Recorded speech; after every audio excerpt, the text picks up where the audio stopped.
Hello again.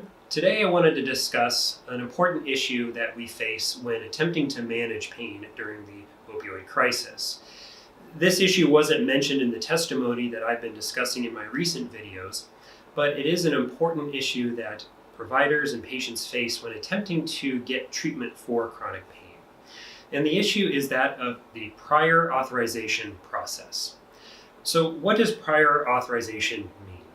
That means that when you and your physician come up with an idea for a treatment plan, that those elements of the treatment plan must be reviewed by your insurance carrier before allowing payment to be provided for those specific parts of that treatment plan. For instance, if a physician prescribes a medicine or wants to do a procedure to manage your pain, some of those medicines or some of those treatments need to be reviewed by your insurance company to see if they fit with the guidelines and the algorithm that are in place at that specific insurance company before being approved, so that you aren't stuck with a big out-of-pocket bill and paying for these treatments on your own. Prior authorizations often apply to, as I said, medications, procedural requests, and even things like imaging, for instance, ordering an MRI. And so prior authorizations impact a lot of components of a typical treatment plan for chronic pain. A recent initiative here in Michigan came about to address the problems and the barriers to care that physicians and patients face here in Michigan. And it's made up of a lot of different organizations and a lot of different specialties beyond just pain. And it's called Health Can't Wait. One of the organizations that is spearheading this initiative is the Michigan State Medical Society. And you can find more information about this initiative at the website that was created at healthcantwait.org. It is there to address barriers for the prior authorization process put in place seemingly to provide adequate health care for issues such as diabetes, chronic pain management. But the prior authorization process, as I said before, often gets in the way of providing those treatments. And evidence-based medicine, which is a very common phrase right now, sometimes does not apply to some of these decisions. The evidence that's behind these decisions is basically the algorithm or the guideline that the insurance company has treated. And sometimes that is based on studies that have been done. Other times it's not, and it's left up to the insurance company to come up with an algorithm that may not necessarily be in the best interest of the physician and patient and what they want to do for that individualized treatment plan.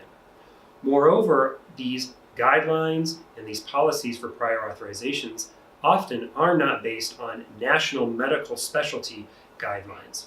There are specialty organizations and societies within each area of medicine, and they commonly agree on guidelines and best standards of care for treating a specific medical condition. And those guidelines are developed by people, physicians who have gone through years, decades of training, and decades of clinical experience to understand what may be best for a patient with a certain medical condition. Those guidelines often are not used to inform insurance payer policies and the issues that are faced by each individual patient, different than what the prior authorization process recommends.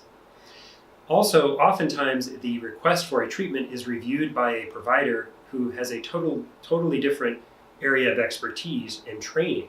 So, for instance, I've had approvals given to me by someone who's trained in endocrinology, or I've had someone who's trained in radiology determine the need for an imaging study, when in reality, people who have gone through training to be a radiologist or an endocrinologist have never sat in front of a patient in chronic pain to determine what's needed to get them the best care possible. Finally, it can be difficult to understand when the patient is in front of you and on the day of their appointment, what options are available. Point of care information, as we term that, is often difficult to obtain in regards to these prior authorization guidelines. At the website healthcantwait.org, you'll find a lot of interesting information and statistics. And some of the statistics that stood out to me are as follows. So 73% of Michigan physicians report that prior authorization requirements force their patients to wait at least one business day before getting the treatment they need. Also, 94% of Michigan physicians report that prior authorization red tape causes delays in care for their patients. Finally, 97.5% of all first-time prior authorization requests are eventually approved, meaning that insurers are delaying patients' access to care for essentially no reason. These were some interesting statistics, and you can find more at that website. So in the end, this initiative at healthcantwait.org is really trying to address these issues that patients and physicians face.